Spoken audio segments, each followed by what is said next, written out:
you thought the president's racist tweets crossed a line, brace yourselves. It's North Carolina, a crowd of thousands, and the leader of the free world whips his followers into a frenzied attack. So Representative Omar blamed the United States. The target, Somali-born US Congresswoman Ilhan Omar. The chant, send her back. Omar has a history of launching vicious anti-Semitic screeds.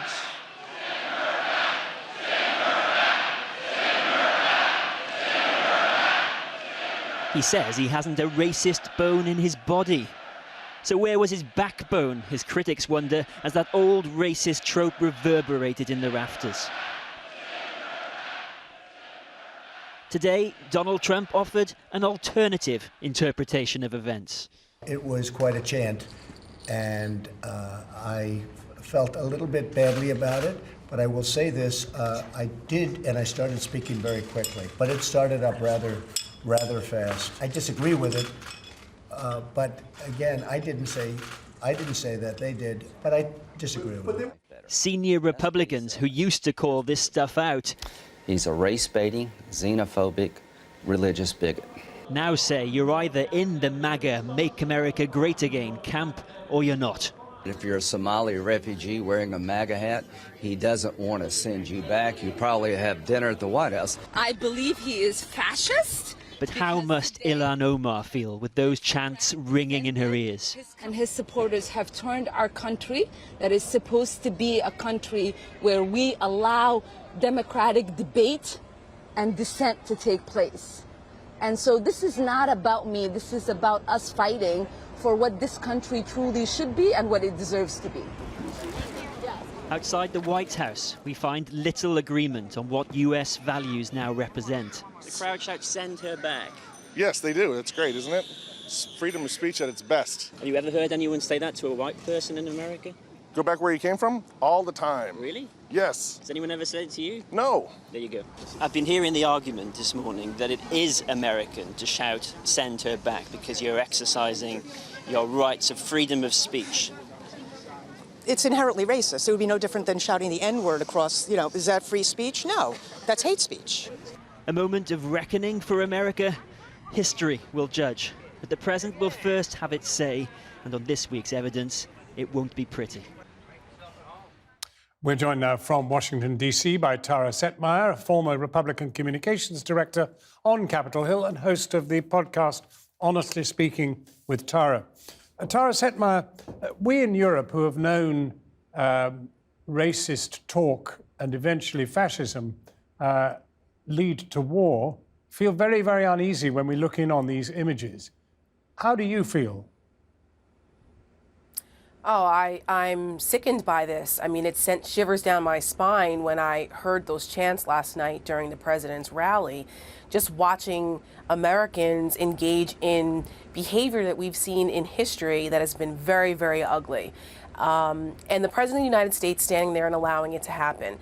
Not only that, he's invoked this, he's stoked this by his own tweets and his own actions and his own sentiments, riling up the racial resentment, ugly underbelly that is still alive and well, apparently, in the United States. So I'm very upset by this. I wish there were more Republicans that would stand up and speak out against this type of racist rhetoric. But they're trying to avoid that because they don't want to admit that they're supporting a racist president. But subsequently in the White House, she said, I didn't like this idea. I wasn't supportive of it. I didn't bring it about. Well, I mean, that's laughable because his own tweets said on Sunday, telling those 4 congresswomen to go back to the crime-infested places they came from. And if they don't like this country, then, they can leave. What did he expect? Does anyone really believe that that was a sincere condemnation of what happened? He stood there for 15 seconds and let the chant play itself out. He didn't say, stop that, or no, that's not okay. He didn't even really condemn the people who did it this time. He said, well, they love their country, they're patriots, but it didn't make me happy. That is a really tepid response.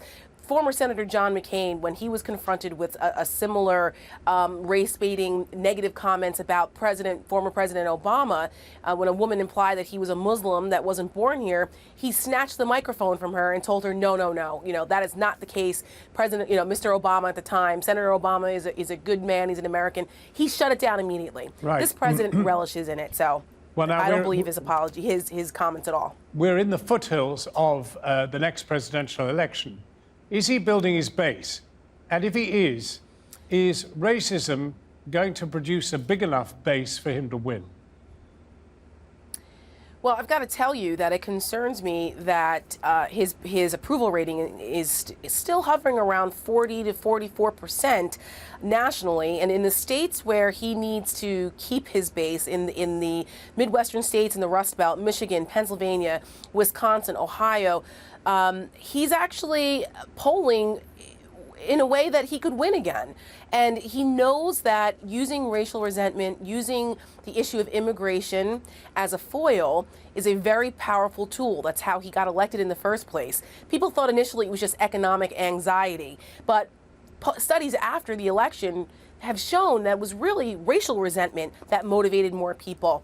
And there were focus groups done in Michigan recently that showed that swing voters actually agree with the president on his immigration stance. So this is, and 5 percentage points increased for his support with Republicans after these racist tweets on Sunday. Right. So he only needs a couple percentage points here and there in order to win again. And I'm concerned that this strategy may in fact work. The flip side of it, of course, is that Democrats, depending on who their nominee is, will have an opportunity to say, listen, this is not the country we want. This is not the America that we know and love. Is this really the road we want to go down?